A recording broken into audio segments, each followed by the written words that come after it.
Hyderabad central యూనివర్సిటీకి చెందిన 400 ఎకరాల భూమి ఒక పెద్ద వివాదంగా మారింది. యూనివర్సిటీకి చెందినటువంటి 400 ఎకరాల భూమిని రాష్ట్ర ప్రభుత్వం తీసుకొని వేలంపాట వేస్తోందని విద్యార్థులు ప్రతిఘటిస్తున్నారు.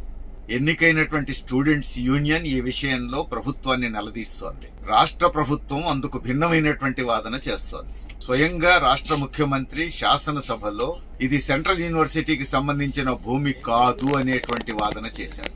రెండో వాదన, అసలు అది అటవీ ప్రాంతం కాదు, అక్కడ ఏమైనా జంతువులు ఉన్నాయా అని చెప్పి హేళనగా వ్యంగ్యంగా మాట్లాడారు. పర్యావరణం కోణం నుంచి అయితే అది అటవీ ప్రాంతం కాదు అనే వాదన చెప్పొచ్చు. అది విశ్వవిద్యాలయానికి చెందిన భూమి కాదు, అది ప్రభుత్వాంది అయితే ఆ మాటే కానీ పొంతన లేని పరస్పర విరుద్ధమైనటువంటి వాదనలు ముఖ్యమంత్రి చేస్తున్నారు. ఇప్పుడు హైదరాబాద్ సెంట్రల్ యూనివర్సిటీకి చెందిన భూమేనని, సర్వే ఎక్కడా చేయలేదని, ఆ భూమిని ఇవ్వడానికి యూనివర్సిటీ అధికారులు ఎప్పుడూ అంగీకరించలేదని హెచ్సియు అధికారయుతంగా ప్రకటన చేసింది. ఇవన్నీ ఇట్లా ఉన్నప్పుడు మరి ఈ సమస్యకు పరిష్కారం ఏమిటి? రాష్ట్ర ప్రభుత్వానికి ఏమాత్రం చిత్తశుద్ధి ఉన్నా యూనివర్సిటీ అధికారులతోనూ, ఎన్నికైనటువంటి స్టూడెంట్స్ యూనియన్ తోనూ, ఉపాధ్యాయ సంఘం, నాన్ టీచింగ్ సంఘం నాయకులతోనూ సంప్రదింపులు జరిపి సమస్యను సానుకూలంగా పరిష్కారం చేసి ఉండాల్సింది. అందుకు భిన్నంగా వందలాది బుల్డోజర్లతో యూనివర్సిటీలోకి ఎంటర్ కావడం అంటే ఇది దుందుడుకుగా, దౌర్జన్యపూరితంగా, నిరంకుశంగా వ్యవహరించడం తప్ప మరొకటి కాదు. 400 ఎకరాల భూమి యూనివర్సిటీకి ఇచ్చిన భూమి తీసుకోవడం అనేది విద్యా వ్యవస్థ పట్ల ప్రభుత్వానికి చిత్తశుద్ధి లేమిని సూచిస్తోంది. ఏమాత్రం చిత్తశుద్ధి ఉన్నా విద్యా వ్యవస్థను మరింత బలోపేతం చేయాలి. అంతే తప్ప యూనివర్సిటీకి ఇచ్చిన స్థలాన్ని వెనక్కి తీసుకోవడం అనేది సరైంది కాదు. అంతేకాదు, అసలు ఇప్పుడు బుల్డోజర్లు ఎంటర్ అయినటువంటి పార్టు ఆ 400 ఎకరాలు కాదు అని కూడా చర్చ నడుస్తా ఉంది. డైరెక్ట్ గా ఆ 400 ఎకరాలకు సంబంధం లేకుండా ఇప్పటికే భవనాలు నిర్మించి యూనివర్సిటీ పనిచేస్తున్న తూర్పు భాగం, యూనివర్సిటీ తూర్పు భాగంలోకి బుల్డోజర్లు ఎంటర్ అయినాయి, చదును చేస్తున్నారనే వాదన కూడా ఉంది. మరి అది 400 ఎకరాలకు యువతలో ఉందా, లేకపోతే 400 ఎకరాల్లోనే ఉందా? ఆ 400 ఎకరాలు నిజంగా రాష్ట్ర ప్రభుత్వానికి చెందినవా, లేదా గతంలో హెచ్సియుకి ఇచ్చినటువంటి భూమి?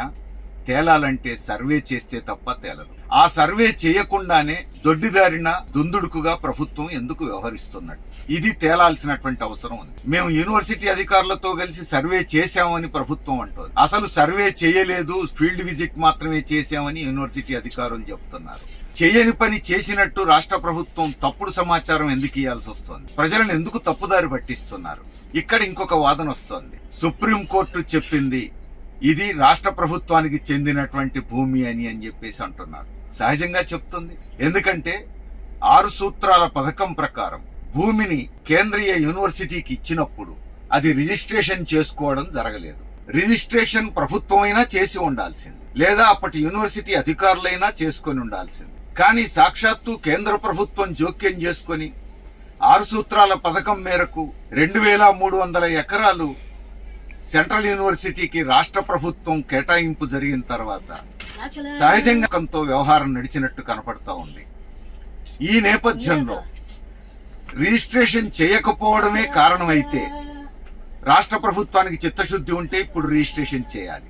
లేదు, ఏ యూనివర్సిటీకి మేము రిజిస్ట్రేషన్లు చేయటం లేదు అనేది నిజమైతే ఇప్పుడు సర్వే చేసి 2300 ఎకరాలు హద్దులు పాతిచ్చేటువంటి బాధ్యత రాష్ట్ర ప్రభుత్వానికి ఉంటుంది.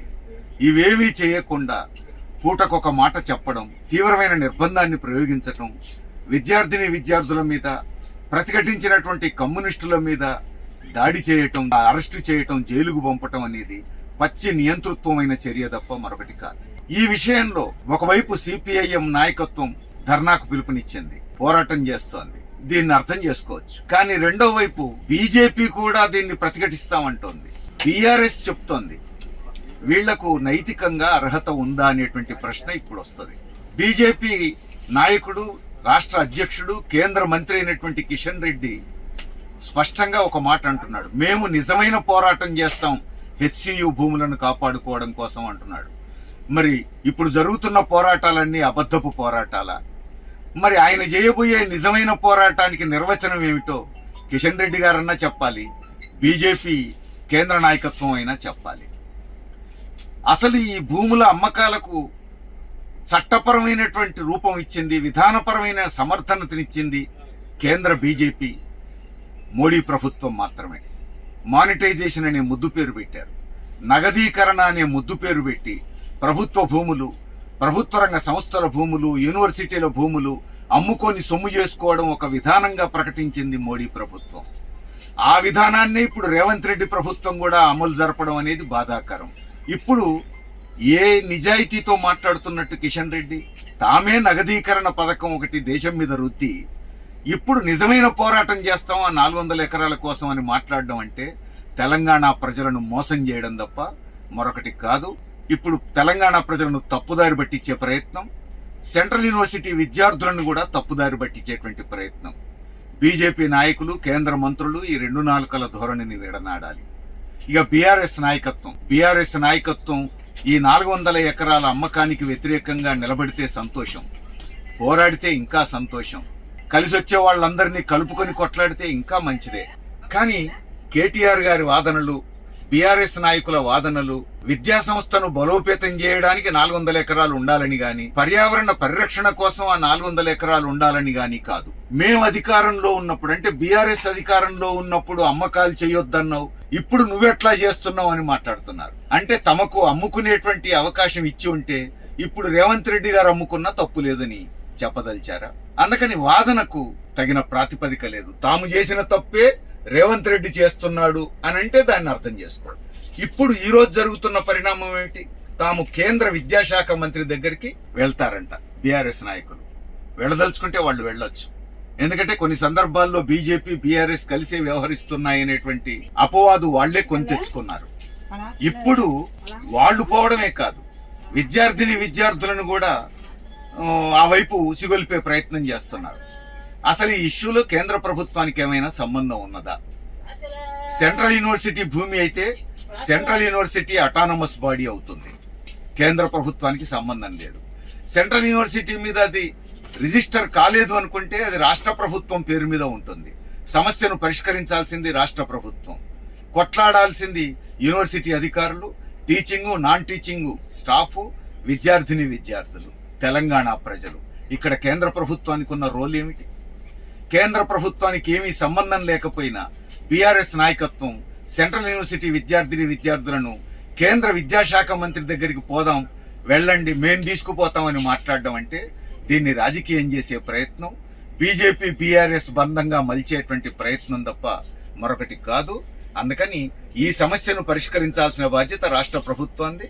వాళ్ళకేమాత్రం చిత్తశుద్ధి ఉన్నా రాష్ట్ర ప్రభుత్వంతో పోరాడితే మంచిది. అంతే తప్ప తమ స్వార్థ రాజకీయ ప్రయోజనాల కోసం లేదా బీఆర్ఎస్ బీజేపీ కలిసి వ్యవహరించడం కోసమో దీన్ని వాడుకునే ప్రయత్నం చేస్తే అది తెలంగాణకు అన్యాయం చేసిన వాళ్ళు అవుతారు. సెంట్రల్ యూనివర్సిటీ విద్యార్థులు కానీ, సెంట్రల్ యూనివర్సిటీ స్టాఫ్ కానీ, తెలంగాణ ప్రజలు కానీ ఇలాంటి మోసపూరితమైనటువంటి వాదనలకు తలొగ్గకుండా విద్యార్థులు, తెలంగాణ ప్రజలు, ప్రజాస్వామ్యవాదులంతా కూడా ఈ 400 ఎకరాల భూమి సెంట్రల్ యూనివర్సిటీ చేతుల్లోంచి పోకుండా ఆపడం కోసం చిత్తశుద్ధితో ఐక్యంగా కొట్లాడడానికి ఎంత సిద్ధపడితే అంత మంచిది, ఎంత సుదీర్ఘ పోరాటం జరపగలిగితే అంత మంచిది.